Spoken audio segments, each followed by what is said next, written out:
Sir मेरा ना exam का एक्सपीरियंस थोड़ा सा ना कम अच्छा रहा है। आपने जो रिवीजन आपने कौन से मंथ में स्टार्ट किया, फिर आपने मॉक टेस्ट कैसे दिए? मेनली सर सेंटर में जो लोग हैं उनको थोड़ा कोर्डियल, थोड़ा अकाउंटेबल बनाने का ज़रूरत है। कि जो स्टाफ मेंबर है वो थोड़ा सेंसिटिव रहने का ज़रूरत है कि बच्चों का लाइफ का थोड़ा सा बात है। मैं एक गलती और किया जो बच्चों को बताना चाहूँगा।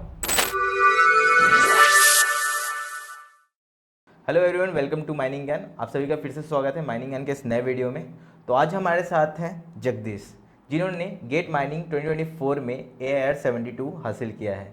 तो आज हम जानेंगे इनकी लाइफ स्ट्रगल के बारे में, इन्होंने कैसे प्रिपरेशन किया और इन्होंने क्या हासिल किया उस एक साल के प्रिपरेशन दौर में, क्या एक्सपीरियंस रहा इनका और बहुत सारी चीज़ें। तो चलिए शुरू करते हैं। So congratulation Jagdish Thank you, for sir. Securing AIR 72। Thank you sir. तो सबसे पहले हम आपका इंट्रोडक्शन चाहेंगे कि आप अपने ऑडियंस को बताएं कि आप कहाँ से हैं, आप कहाँ अपने प्रिपरेशन कैसे की, आप कौन सी स्कूलिंग है, कौन सा कॉलेज है। चलिए। मेरा नाम जगदीश है। मैं कॉन्वेंट स्कूल से पढ़ा हूँ क्लास 12 तक। उसके बाद बीटेक किया IIT खड़गपुर से। उसके बाद गेट का एग्ज़ाम हुआ और मेरा 72 रैंक आया है। अच्छा, आपने स्कूलिंग कहाँ से की? सर मैं convent MGM higher secondary school Korba से पढ़ाई किया हूँ। कोरबा से हैं? Yes sir. अच्छा, मैं भी कोरबा से ही हूँ। Yes sir. तो उस 12th आप? मैं 10th तक एक्चुअली सर मैं 10th तक MGM से पढ़ा हूँ। 12th मैं कोटा से पढ़ाई किया। अच्छा। और उसके बाद मेरा IIT में हो गया। फिर मैं IIT खड़गपुर से बीटेक किया। और फिर वहाँ के बाद फिर मैं गेट में 72 रैंक मुझे मिला है। अच्छा अच्छा। हाँ, तो आप कोटा गए थे, वहाँ कौन से इंस्टीट्यूट में आपने तैयारी मैं की? Vibrant Academy Kota. Vibrant Academy. कैसा रहा वहाँ का एक्सपीरियंस आपका? सर वहाँ पे बस बच्चे बस एक लगे रहते हैं, हार्ड वर्क बहुत ज़्यादा, वहाँ पे तो स्ट्रगल ज़्यादा है। हाँ, तो फिर बस 2 साल तो बस देखते देखते निकल गया। अच्छा। Yes sir. वहाँ पे कोई परेशानी नहीं आई, कोई डिमोटिवेशन सर तो नहीं हुआ? बहुत ज़्यादा सर, हर वीक डिमोटिवेशन होता था। हर वीक ऐसे रहता था कि छोड़ दें, टेस्ट में नंबर नहीं आ रहा है, हर 15 दिन में टेस्ट हो रहा है। और वहाँ पे जो बच्चे जो गए होंगे उन लोग को पता होगा कि ना टेस्ट के रैंक अकॉर्डिंग आपका बैच मिलता है। अच्छा। तो आपका एक दो टेस्ट में रैंक, एक दो टेस्ट में अगर मार्क्स अच्छा नहीं आया तो आपका रैंक पीछे हो जाएगा। ओह। वहाँ पे ऑलमोस्ट 10,000 20,000 एक कोचिंग में बच्चे हैं। ऑलमोस्ट 2 लाख बच्चे कोचिंग कर रहे हैं, हर साल आ रहे हैं। ओहो। तो उसके बाद मेरा मतलब रैंक आ गया ठीक। तो फिर मुझे IIT खड़गपुर मिला। फिर बस। और IIT में मेरा मतलब मैं ठीक रहा हूँ बचपन से पढ़ाई में। और मेरा IIT के अंदर भी CGPA अच्छा ही रहा है, 8.4 CGPA रहा है 8.4 मेरा। CGPA। ओके। हाँ, तो मेरा कॉलेज में पढ़ाई मतलब मैं कॉलेज में ही मैक्सिमम पढ़ाई कर लिया था, मतलब माइनिंग का। ओके। तो यस सर। तो अच्छा, बहुत अच्छा। आपका मतलब शुरू से आपने स्ट्रगल किया है। हाँ, मेरा शुरू से ही मतलब स्कूल के समय में भी मैं थोड़ा सा ठीक स्टूडेंट रहा हूँ। चलो, अच्छी बात है। चलिए नेक्स्ट क्वेश्चन की ओर चलते हैं कि आपको माइनिंग ज्ञान के बारे में पता कैसे चला और आपने माइनिंग ज्ञान का कौन सा कोर्स एनरोल किया था गेट 2024 के प्रिपरेशन के लिए? सर मुझे ना माइनिंग ज्ञान के बारे में एक मेरा फ्रेंड मुझे बताया कि एक कोचिंग है जो बहुत अच्छा सा है। तो ऑनलाइन भी है, ऑनलाइन अवेलेबल है और बहुत कम प्राइस में अवेलेबल है। अच्छा। तो मैं देखा और बस मैं ज्वाइन कर लिया। ओके। तो मैं अग्नि बैच ज्वाइन किया था। और फिर अग्नि बैच ज्वाइन किया। Yes sir. तो आपको लेक्चर कैसे लगे, मतलब माइनिंग ज्ञान के अंदर आप गए, मतलब कंटेंट देखा? Yes sir.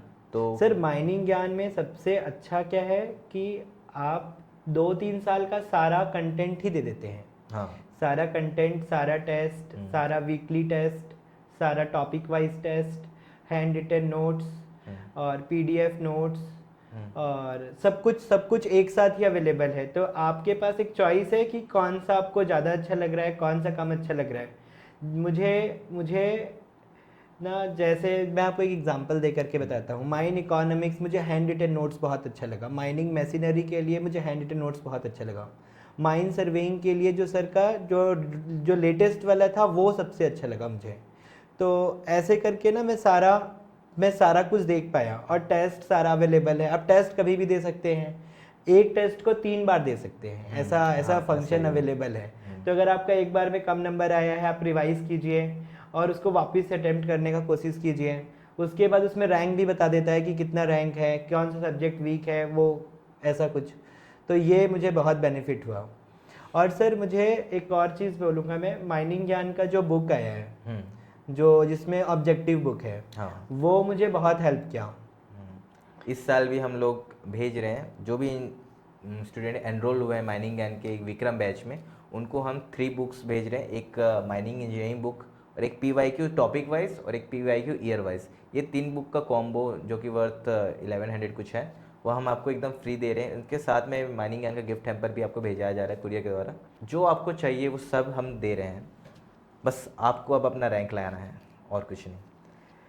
चलिए ठीक है, हम नेक्स्ट क्वेश्चन की ओर चलते हैं कि प्रिपरेशन जर्नी है आपकी, प्रिपरेशन जर्नी। Yes, sir. जब आपने कोर्स स्टार्ट किया, यस सर। माइनिंग ज्ञान का कोर्स जब आपने लिया, तो उसके बाद आपने प्रिपरेशन में क्या क्या किया, कौन कौन से माइलस्टोन अचीव किए, कैसे प्रिपरेशन किया, क्या स्ट्रैटेजी थी आपकी कि पहले सिलेबस कंप्लीट कर लिया जाए उसके बाद मॉक टेस्ट दिया जाए, या फिर क्या एक एक सब्जेक्ट कंप्लीट करने के बाद मॉक टेस्ट दे रहे हैं, या एक सेक्शन, या पूरा सिलेबस कंप्लीट कर लिया उसके बाद नोट्स बना के, कैसा आपकी जर्नी है, प्रिपरेशन जर्नी एकदम डिटेल से अपने व्यूअर्स को बता दीजिए। सर जैसे मैं एक सब्जेक्ट पहले पढ़ता था, उसके बाद वो माइनिंग ज्ञान का जो बुक है उसको मैं पूरा टॉपिक सॉल्व करता था, एक चैप्टर पूरा सॉल्व करता था, और फिर देखता था कुछ कुछ रह गया है क्या, फिर बस उसके बाद वैसा ही एक चैप्टर पढ़ो, एक सब्जेक्ट पढ़ो, फिर उसका टॉपिक का क्वेश्चन सॉल्व करो। और मैं ये किया, और फिर अगर मैं जब पूरा बुक सॉल्व कर लिया ना, तो फिर देख रहा हूँ कि क्या फार्मूला याद रह रहा है, क्या फार्मूला भूल जा रहा है। इसमें बहुत सारा फार्मूला है, रॉक मैकेनिक्स में बहुत सारा फार्मूला है, माइन इकोनॉमिक्स में भी बहुत सारा फार्मूला है। तो वो फार्मूला को ना मैं इसका एक शॉर्ट नोट्स बना लिया हर सब्जेक्ट में कि ये फार्मूला जो मैं बार बार भूल जाता हूँ, तो उसको कैसे मैं याद रखूँ। तो मैं बोलूँगा कि आप एक सब्जेक्ट वाइज एक सब्जेक्ट कंप्लीट कर रहे हैं, तो उसका साथ साथ ही ना आप उसका क्वेश्चन भी बना लीजिए, तो ये बहुत ज़्यादा बेनिफिशियल रहेगा। और जो माइनिंग ज्ञान का जो किताब है, उसमें जो जैसे एक जो चैप्टर दिया है, तो उसमें एक टाइप का क्वेश्चन एक साथ दिया हुआ है। जैसे माइन इकोनॉमिक्स, जैसे माइन वैल्यूएशन है, तो माइन वैल्यूएशन का 4-5 क्वेश्चन एक साथ में दिया हुआ है, उसमें PYQ भी उसके साथ साथ में ही दिया हुआ है। तो अगर आप एक टॉपिक पढ़े हुए हैं, जैसे माइन इकोनॉमिक्स आपका कंप्लीट हो गया, आप उसका एक बार पूरा सब्जेक्ट का पूरा PYQ, और या फिर अब तो PYQ का बुक भी अवेलेबल हो गया, तो आप PYQ का बुक भी बना लीजिए, और आप ना टॉपिक वाइज का जो क्वेश्चन जो माइनिंग ज्ञान की किताब में है, आप वो भी बना लीजिए, तो ना उसे कॉन्फिडेंस भी आ जाता है। और अगर आपको टाइम मिले तो फिर माइनिंग ज्ञान का जो ऐप है, उसमें क्वेश्चन टॉपिक वाइज भी दिया हुआ है, जो टेस्ट है, तो वो भी टेस्ट दे सकते हैं। यही है कि बुक एक फिजिकल हो जाता है ना, बुक Yes, में sir. आप क्वेश्चन प्रैक्टिस कर सकते हैं। Yes sir. बट आपको जो इंटरफेस चाहिए, जो एग्जाम इंटरफेस चाहिए, वो आपको माइनिंग ज्ञान के ऐप में टेस्ट सीरीज के थ्रू रिगार्डिंग मिल आपको सकता मिल है। जाएगा। Yes, sir. जो भी चाहिए Yes, आपको sir. वहाँ मिल जाएगा। टॉपिक वाइज एक डेली हमारा मॉक टेस्ट चलता है, उसके बाद वीकली चलता है। एक टॉपिक वाइज है, टॉपिक वाइज सारे टेस्ट। Yes sir. सेक्शन वाइज है, अगर आप 3 टॉपिक कंप्लीट कर लिए जैसे तो कि आपने, 3 टाइम, यस सर, बस एक उसमें सेक्शन सेक्शन टेस्ट दे दीजिए। ऐसे में आपको पूरा रिवीजन हो जा रहा है। और एक और फायदा ये है कि 3 बार टेस्ट देने को मौका मिलता है। अगर एक बार आपका नंबर नहीं आया, तो अरे मैं फार्मूला गलत कर दिया था, तो कुछ दिन रिवाइज कर लेता हूँ, मैं वापस से एक बार दे के देखता हूँ मेरा नंबर कितना आ रहा है। तो एक बहुत बड़ा बेनिफिट मिल जाता है कि 2-3 बार देने को मिल रहा है एक ही टेस्ट, तो सुधार करके, पढ़ करके, रिवाइज करके वापस से दे सकते हैं। हाँ यस सर। चलिए ठीक है, अब आपने 1 साल पूरा प्रिपरेशन किया है ना माइनिंग ज्ञान। Yes sir, 5-6 month. तो ऐसा कौन सा आपका 5 सब्जेक्ट था इसमें अपने Yes, माइनिंग sir. वाले में, ऐसा कोई 5 सब्जेक्ट जो बहुत स्कोरिंग है और आपको पढ़ने में बहुत मज़ा आ गया, पढ़ने में कि हाँ ये तो मैं बना के आऊँगा, और ये मैं पढ़ने में बहुत इंटरेस्ट आया आपको, ऐसा Yes, कोई sir. 5 स्कोरिंग सब्जेक्ट और सर इंटरेस्टिंग सब्जेक्ट? सर जैसे मुझे ना ऑलमोस्ट सारा सब्जेक्ट ही थोड़ा अच्छा लगता है, लेकिन 5 सब्जेक्ट में जो थोड़ा सा आसान भी है और जो थोड़ा सा आसान है तो इसलिए अच्छा भी लगता है, तो मुझे अच्छा जो लगता था, जैसे माइन इकोनॉमिक्स मुझे अच्छा लगता था। माइन सर्वेइंग थोड़ा बस फार्मूला बेस्ड है, फार्मूला याद रहेगा तो सवाल बनता है। हाँ। उसके बाद रॉक मैकेनिक्स थोड़ा डिफ़िकल्ट है, लेकिन मुझे अच्छा लगता था। उसके बाद सर मैथ्स मेरा मैथ्स थोड़ा सा स्ट्रांग रहा है बचपन अच्छा, से। हाँ। तो मैं मतलब मैथ्स भी करता था, 13 मार्क्स का मैथ्स आता है। ओके। तो वो मुझे ठीक लगा है। उसके बाद माइनिंग मशीनरी। ओके।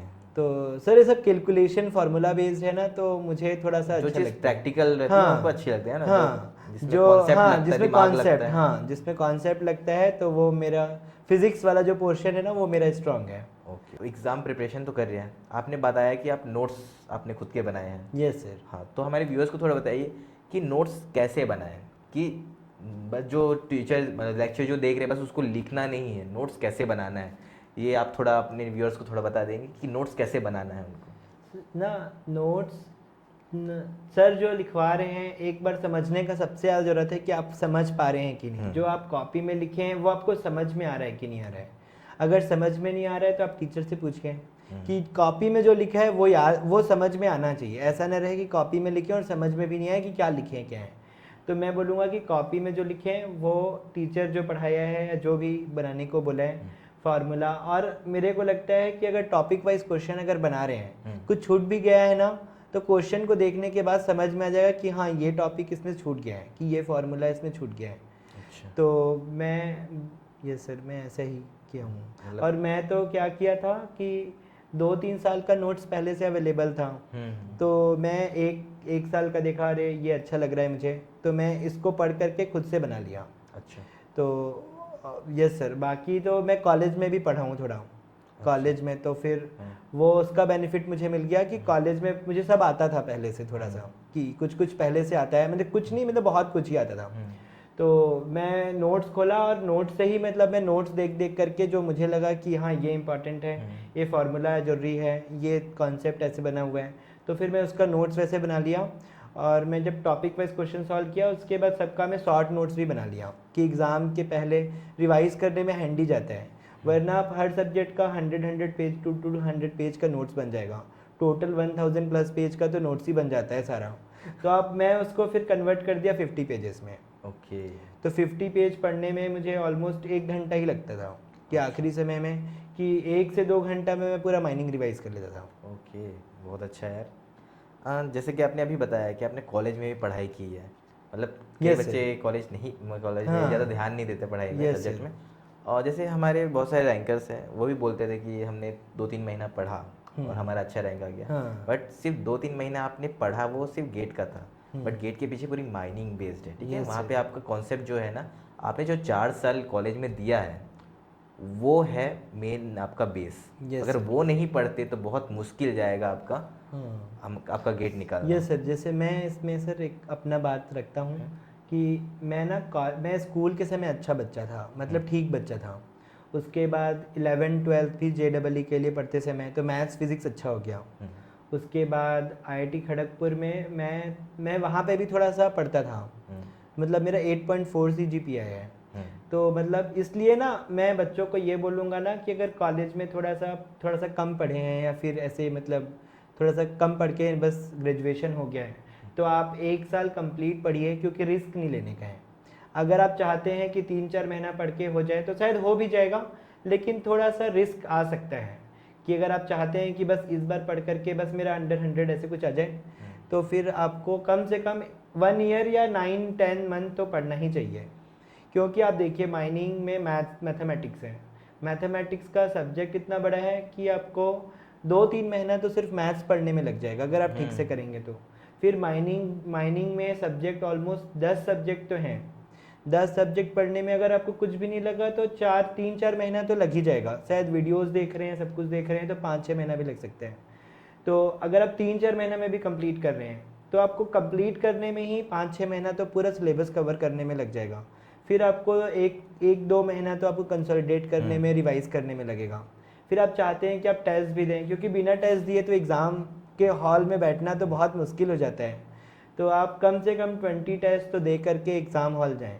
तो उसमें भी आपको फिर एक टेस्ट दे रहे हैं, फिर उसको देख रहे, एनालाइज कर रहे हैं कि कहाँ पे कम आ गया, कि अच्छा मेरा माइन इकोनॉमिक्स का सवाल नहीं बन रहा है, मेरा रॉक मैकेनिक्स का सवाल नहीं बन रहा है, मुझे अच्छा चलो ना कोल माइनिंग का मेरे को बहुत सारा जो डेटा है वो याद नहीं है, कुछ कुछ रहता है ना याद भी करने को बहुत सारा है, तो वो याद नहीं, तो उसको आपको देख करके वापस पढ़ना है, फिर टेस्ट देना है, तो उसमें ही टेस्ट देने में ही आपको 1 महीना लग जाएगा। तो मैं बच्चों को ये बोलूँगा कि अभी से ही थोड़ा सा पढ़ाई स्टार्ट कर देंगे ना, तो अक्टूबर नवंबर तक आप सिलेबस कंप्लीट कर लीजिए, दिसंबर में आप रिवाइज़ कीजिए, जनवरी में आप टेस्ट दीजिए। ओके, तो Yes, sir. बच्चों को अच्छे से समझ में आ गया होगा आपने इतने डिटेल में जो बताया। अब मैं आपसे एक क्वेश्चन पूछूंगा कि आपने जो रिवीजन किया, रिवीजन आपने कौन से मंथ में स्टार्ट किया, फिर आपने मॉक टेस्ट कैसे दिया, यस सर।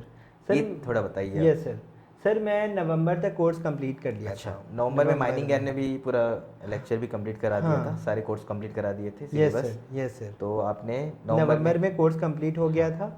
मैं दिसंबर में रिवाइज करता था, जो सेक्शन टेस्ट है, टॉपिक वाइज टेस्ट है, वो दे करके।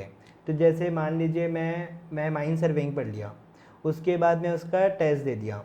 टेस्ट दिया तो नंबर कितना आ रहा है, लगा रहे इसका तो फार्मूला भूल गए हैं, कि टेक्योमेट्री का फार्मूला भूल गए हैं, थियोडोलाइट का फार्मूला भूल गए हैं। तो इसको अगर भूल गए हैं तो वापस से देखो एक बार कि कैसे नहीं बना। एक टेस्ट देने के बाद में जब नंबर कम आ रहा है या फिर गलत हो जा रहा है तो उसको देखा, इसको रिवाइज याद किया उसको बार में।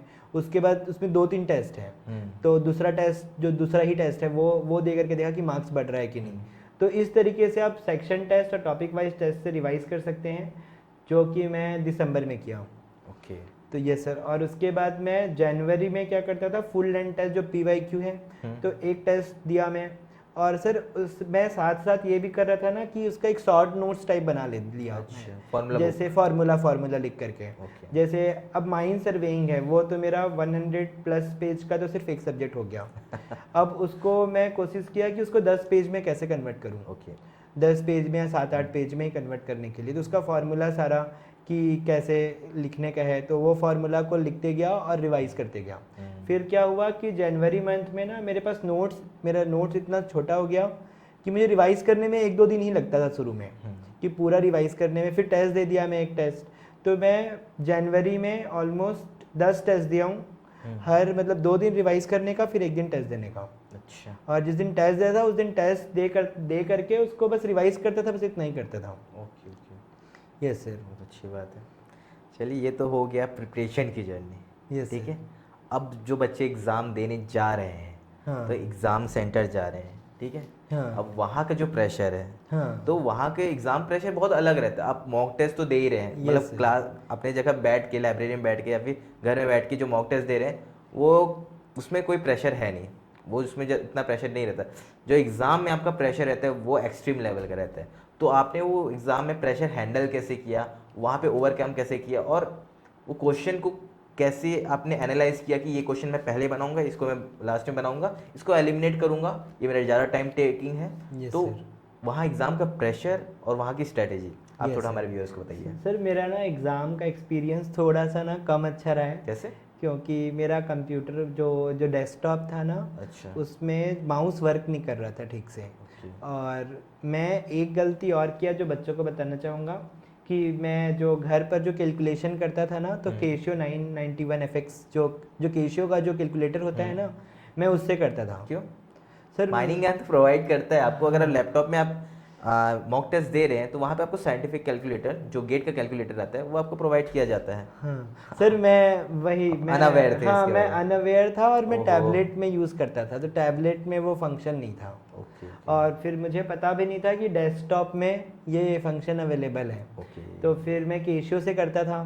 और आप अगर जब गेट देने जाएंगे तो गेट का कैलकुलेटर और केशियो कैलकुलेटर बहुत ज़्यादा अलग है, बहुत फर्क है। क्यों? इसमें डेटा का जो लेने का जो प्रोसीजर है वही अलग है, वो अपोजिट चलता है गेट का एकदम opposite कैलकुलेटर। चलता है। तो ये मुझे ना वहाँ जाने के बाद सबसे पहले वो एक शॉक लग गया। दूसरा शॉक ये लगा कि वहाँ पे माउस काम ही नहीं कर रहा है।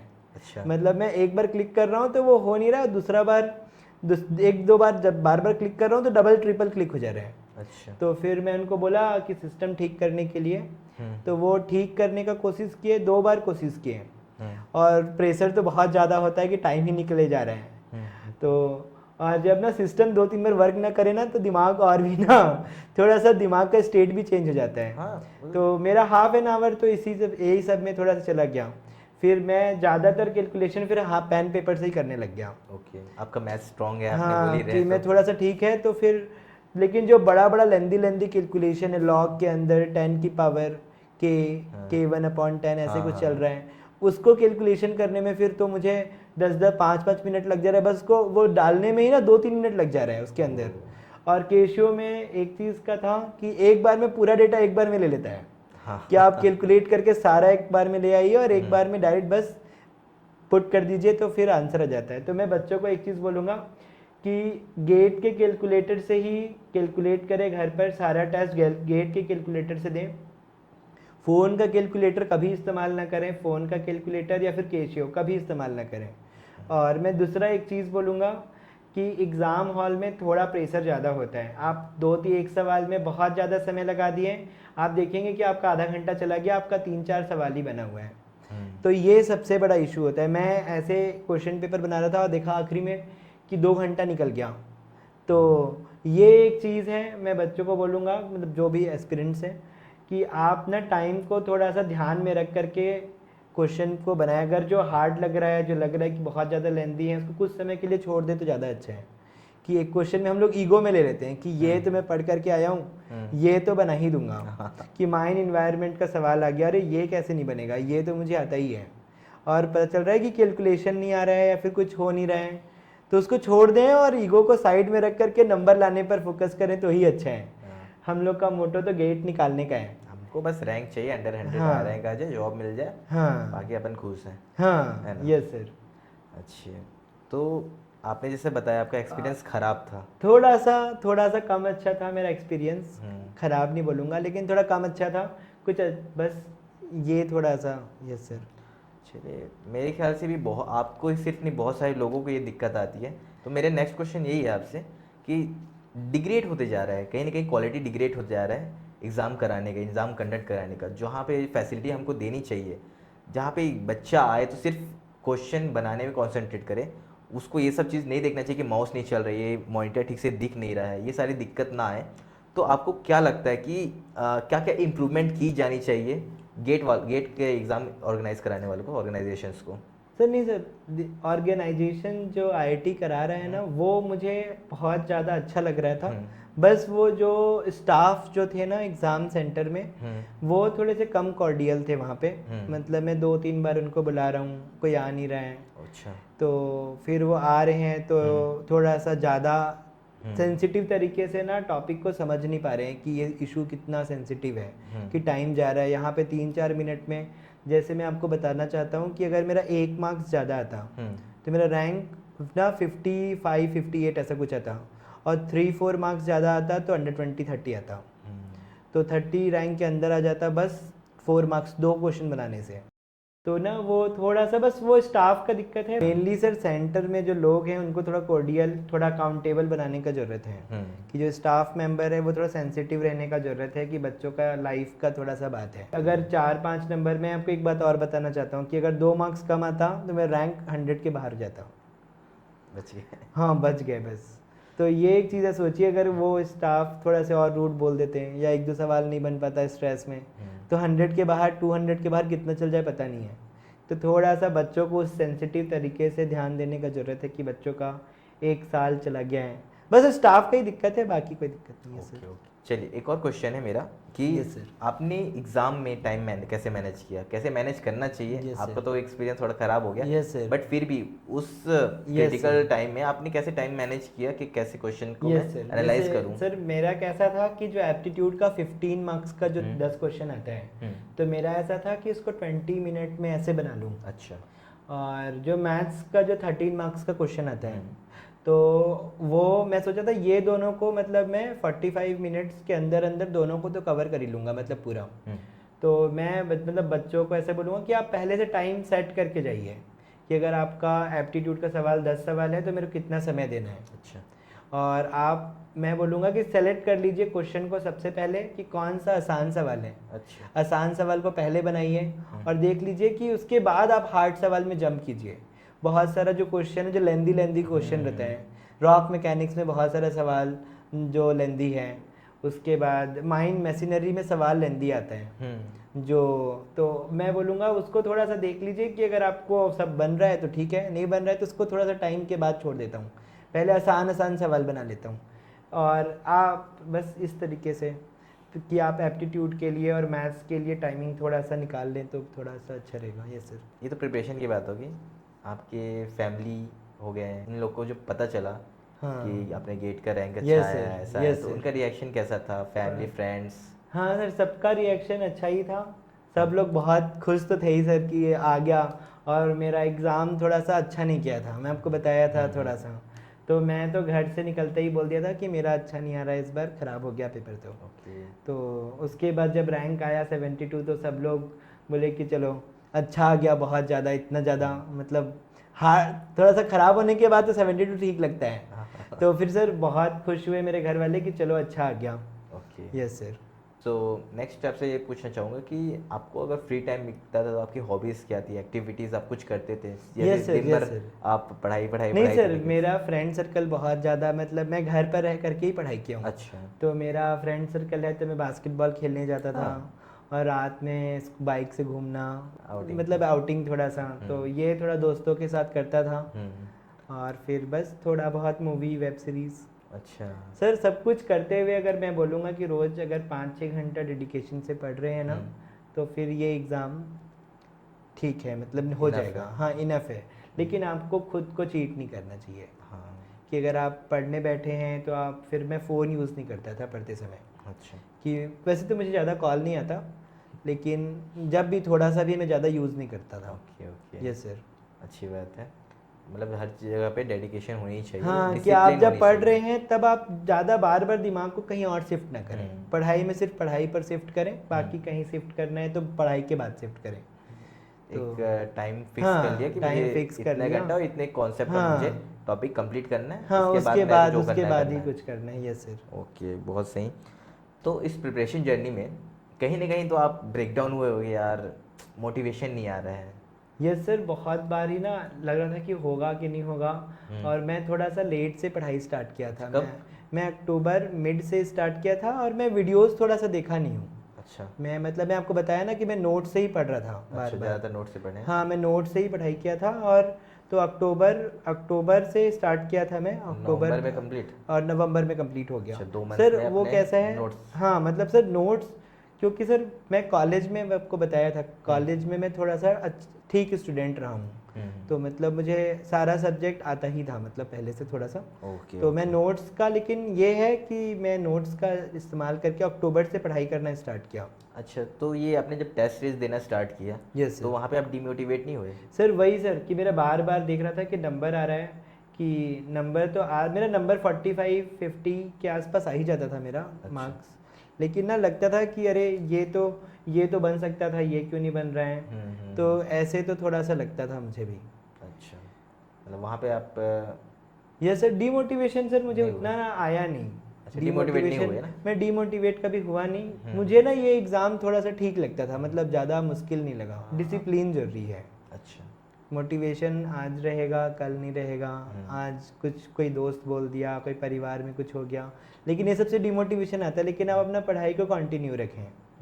मैं लास्ट आपसे एक क्वेश्चन पूछना चाहूँगा कि आपकी प्रिपरेशन जर्नी में आपने कोई मिस्टेक्स की हैं जो हमारे व्यूअर्स को आप बताएं तो वो ना करे वो मिस्टेक, और यस सर। ऐसा कुछ इम्पोर्टेंट चीज़ जो आपको करना ही चाहिए यस आपके सर। प्रिपरेशन जर्नी में? सर हम लोग ना स्टार्ट में करते हैं कि एग्ज़ाम को लाइट लेते हैं। अच्छा। मैं मतलब फर्स्ट डे अगर देना है तो ध्यान से देना ही है।